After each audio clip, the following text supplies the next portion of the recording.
ব্যক্তির চেয়ে দল বড় দেখিয়ে দিলেন রোনালদো। গতকালের খেলাটা তো দেখেছেন, না দেখে থাকলে এই ছবিটি দেখুন। রোনালদোর সামনে অবশিষ্ট শুধুমাত্র গোলকিপার। 1 ভার্সেস 1-এ ক্রিস্টিয়ানো রোনালদোর সমতুল্য প্লেয়ারের সংখ্যা খুবই কম। 2024 ইউরোর প্রথম গোল করার একদম দ্বার প্রান্তে ছিলেন তিনি। এই বয়সে তার জন্য ইউরো 24-এর প্রথম গোল করা গুরুত্বপূর্ণ ছিল, কিন্তু তিনি নিজের কথা ভাবলেন না, ভাবলেন তার দলের কথা। 1 ভার্সেস 1 শট না দিয়ে রোনালদো পাস দিলেন, আর ফার্নান্দেজ সহজ ও সুন্দর গোল করলেন। এরই সাথে সাথে রেকর্ডের জায়গা করে নিলেন এই রেকর্ডের বরপুত্র।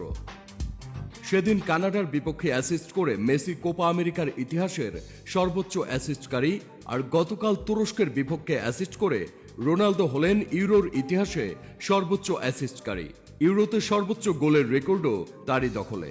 ইউরো ইতিহাসে সর্বোচ্চ অ্যাসিস্ট আর ইউরো ইতিহাসে সর্বোচ্চ গোল 14টি আছে শুধু রোনালদোর। শুধু গোল অ্যাসিস্ট নয়, 39 বছর বয়সী রোনালদো এখনও ডিফেন্ডারদের মাঠে ঘুম পাড়িয়ে দেন তার পায়ের কারিকুরিতে। তবে এই ছবিটি ব্যক্তিগতভাবে আমাকে খুবই কষ্ট দিয়েছে। একজনের শেষ ইউরো, আর একজনের প্রথম ইউরো। আবার একজন রিয়ালের অধ্যায় শেষ করে ক্যারিয়ারের শেষ প্রান্তে, অন্যদিকে আরেকজন রিয়ালের হয়ে ক্যারিয়ার গড়া শুরু জাস্ট। রোনালদো গ্যালাকটিকো টিম পেয়েছেন, এখন হয়তো আর্দাও একটা গ্যালাকটিকো টিমের অন্যতম সদস্য হবেন আশা করি। দুজনের পজিশন ভিন্ন, তবে তাদের ডিএনএ ওই একই, মাদ্রিদিস্তা।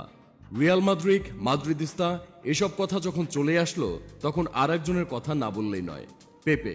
The man, the myth, the legend. এই 41 বছর বয়সে এসেও পর্তুগালের ডিফেন্স লাইনকে যেভাবে আগলে রেখেছেন পেপে, তার কোনো তুলনাই হয় না। ইউরো 2024-এ পেপে তার অনন্য পারফরমেন্স দিয়ে মুগ্ধ করে চলেছেন।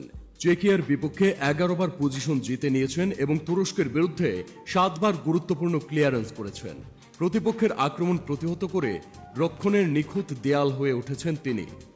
আর্দা গুলারের সাথেও বেশ কয়েকবার মুখোমুখি হয়েছেন পেপে। টুর্নামেন্টের সবচেয়ে বয়স্ক ফুটবলার এবং অন্যতম তরুণ তুর্কি আর্দা গুলার আর পেপের বয়সের পার্থক্য 22 বছরের।